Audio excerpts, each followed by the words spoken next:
world, it's your girl Brittany, and today I have somebody that's very special. R&B legend, Johnny Gill. What's going on? I'm trying to be good and stay out of trouble. That's his Smokey Robinson voice. Yeah, man. I'm just trying to stay out of trouble. Okay, and you and Smokey play golf together? Oh, yeah. Yeah. Yeah, tell him, Uncle Smokey, how I beat your ass. So you're good at golf? Oh, yeah. I mean, I've been playing for a long time. But, no, Uncle Smokey is pretty good, too. I can't front. He got a good game, but he should. He's older than me. Yeah. He's been playing longer than me. Exactly. Hashtag no shade, right? So wait, so you have a new album out. Yes. Game Changer. Yes, Game Changer, yeah. It's been a while since we've heard from you. Yeah. And you released a new single, Behind Closed Doors. Ooh, yeah. And it was sexy. You had two hotties in there, timeless beauties. I like it like that. I know. I live for the videos. Forget the records and all that stuff. Just videos. Just the music videos. And you got Nicole Murphy and Nadine Velasquez. Yes. And how'd you get them to do the video? Are you friends with Nicole? Yeah, well, Nicole, that's my sister. That's like my sister, and then, you know, Nadine's a dear friend. And I just, you know, it's crazy because when I shot the first video, it didn't turn out the way I wanted it. And so I was like, we gotta reshoot. And so I called and talked to Nadine. I was like, I'm gonna need you. And she was like, you know, I'm here. And of course, you know, Nicole's like my sister. I remember telling her a few days before I was preparing for the next video, the second video shoot, that I was talking to the producer, and she was like, well, you know, you never have put me in any videos. I was like, Nicole, nobody would believe you in a video, you and I in a video to begin with. Everybody knows my relationship with you. It's like, it's incest. What? It wouldn't even be believable. Yeah. And so I was like, but I said, you know what?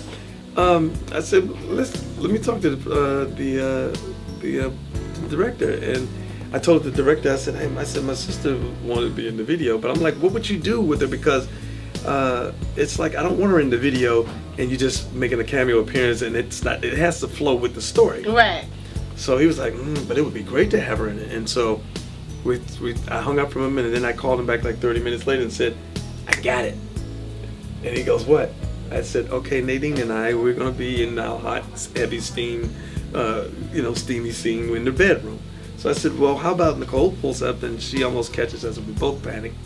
And instead, I run out. We both run towards the door, but I run out the door. Why? Because she was cheating on Nicole, and everybody was like, "That's freaking brilliant, brilliant." I was like, it just felt like it would just make the story flow. Yeah. With a little twist. Right. And you made Nicole have a little let's be honest moment there. Yeah, I mean, you know, hey, what the heck?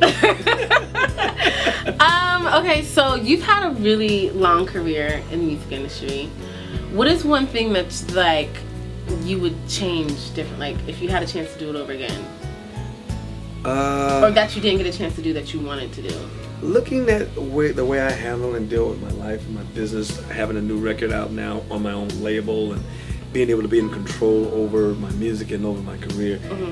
If I wish I had back then been even more business minded and had that set as a goal of something that I wanted to do. I'm 31 years later in the game, and who knew? I never had any idea that I would have the opportunity to put out music, still be here, and to do it and be in control over what I'm putting out and how I want to put it out. So that's been a blessing, but I wish I'd been, you know, a little more savvy back then, and who knows. Let's have like a throwback moment. Take me back to the late 80s when you decided to join New Edition.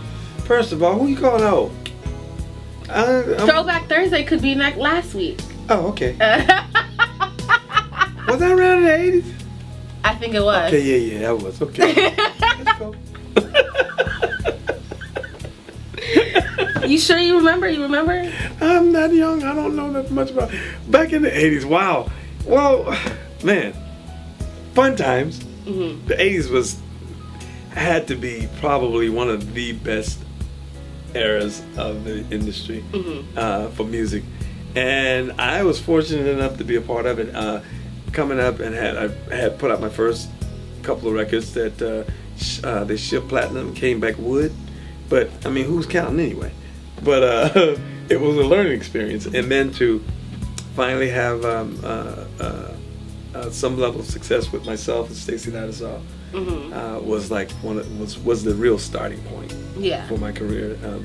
And it just went from there. But that 80s was just about, it was carefree, but it was just what we was talking about earlier, where you had an opportunity to sign a record deal. Getting a record deal back then was huge. Just the fact that you had a record deal, people made a big deal out of that. And then to put out a record, you know, you just wanted the contract. Do you remember the first time you met like Bobby Brown and? Yeah. You know, what was he like back then? Because people don't give Bobby enough credit.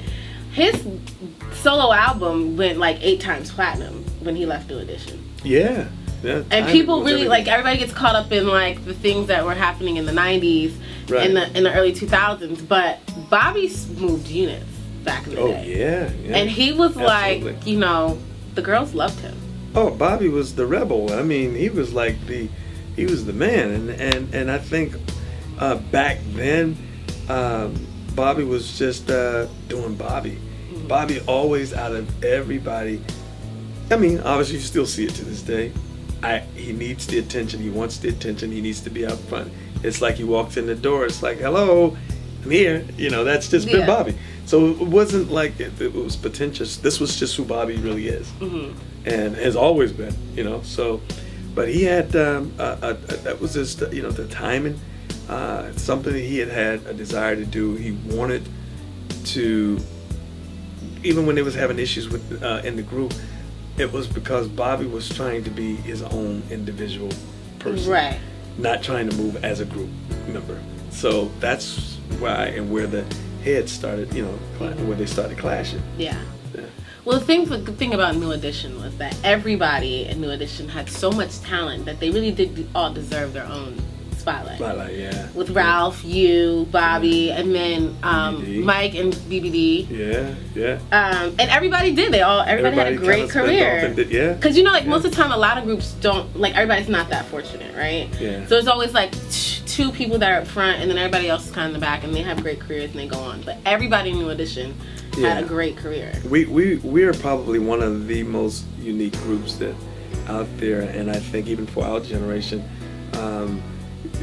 everybody knew every single person in the group, and every individual person in the group had their own identity, which is pretty rare. Like you said, normally in a group there's 1 or 2 people in there that everybody knows, and those are the 2, like or 3 that's maybe possibly, if that. But everybody in the group had their own personality, their own individuality, and I think that's what made the group so unique. And then you got a chance to see it when everybody went off to do separate projects, just really how deep it went when you saw how everybody wind up spinning out of the group and wind up being successful. It was kind of like, wow, this is what this group is made of. So it was really, really special for us.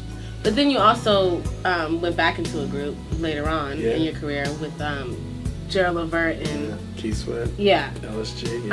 And then weren't you doing something with Ralph recently? His estate. It's myself, Bobby, and Ralph. Okay. Yeah, so I've been doing that since 2008. So I love just doing different projects and trying different things artistically, because it allows me to not get bored from one, and it brings balance. I love being able to. I have the option to do Johnny Gill. I have the option to do LSG. I have the option to do New Edition. I have the option to do Heads of State, and it's just always fun because I'm always doing something, and it brings great balance. I get a chance to be, as an artist, artistically, I get to express myself as an individual. When you're with a group, you know you got to be a team player, learn how to, you know, because we all have to, you know, obviously make decisions together as a group, and it teaches you how to be able to do both and have a nice round of balance. And that's why I enjoy going back and forth and, you know, doing that. Yeah. Hey, what's up? This is your boy Johnny Gill, and you're watching GlobalGrind.com. Stay away. No, my hot box is amazing now. Okay. It's really, but it drives people crazy. It's great. Yeah, that's kind of my Amish to her. I know people call it my Rick Ross burn, but it's really Little Kim. Okay. Well, she